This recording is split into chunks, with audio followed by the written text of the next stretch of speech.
By supporting the Flower Valley Conservation Trust, that's where we found goodness. Pick n Pay, always there for you. Hosted at the Hoedspruit Wildlife Estate in Limpopo, the Pick n Pay Sustainable Living Festival offered a great networking platform for green products and ideas. Andre, why is it so important for Pick n Pay to get involved in sustainable living?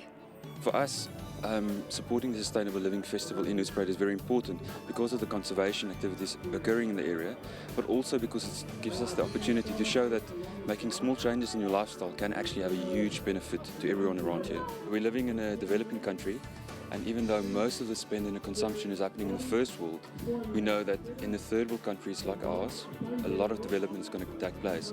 So what we're doing now by being part of sustainable living and sustainability activities is really preparing the foundation for when this increased consumption is going to occur in South Africa. Built on the backbone of showcasing UNESCO's Man and the Biosphere concept, the festival encourages consumers to make environmentally friendly choices. The coordinator, Debbie Thompson, says it's also about having fun.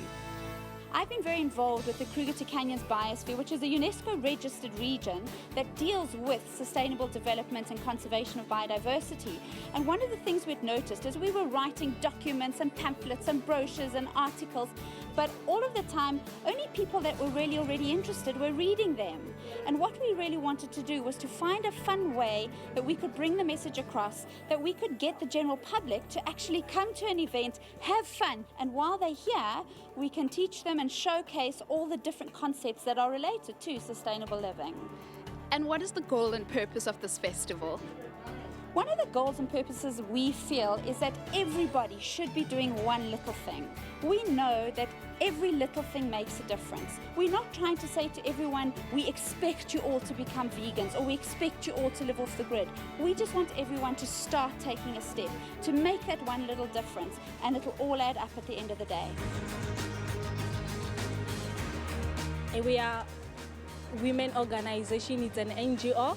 We help women to start self-help groups. We encourage them to save and start a business so that they can support their families. And my tip is just that get involved in the community and recycle, save and do something with other women so that you can improve your livelihood.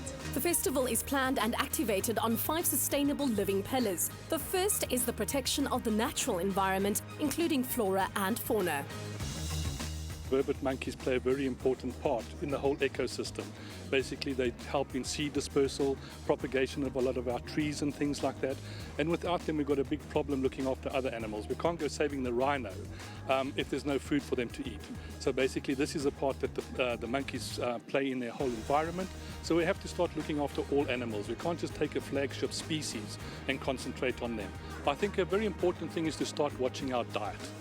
People aren't very aware of it.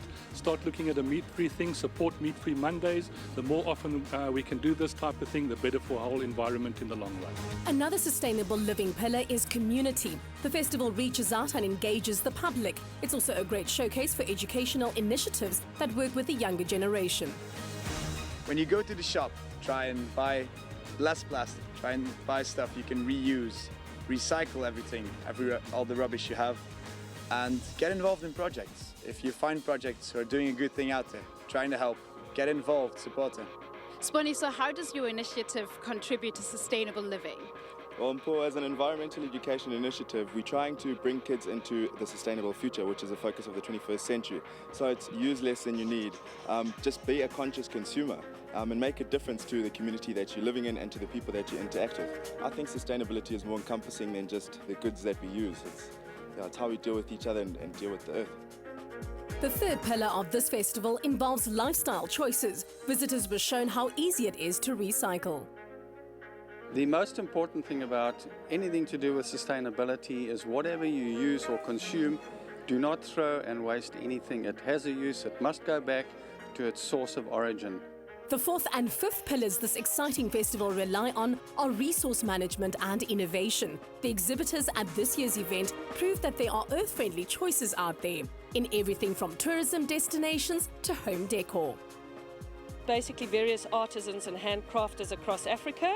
We find projects that are either fair trade accredited, have got some kind of environmental responsibility attached to it, or any kind of initiative that we find socially uplifting or just making a difference. Do your bit for sustainable living. Think global, buy local. Embrace goodness and be open to new sustainable ways of living by making one greener choice every day. Recycle, switch off lights when you leave a room, buy local, get involved in a community project, and don't get left behind. Explore the alternatives and you'll save money, resources, and the planet.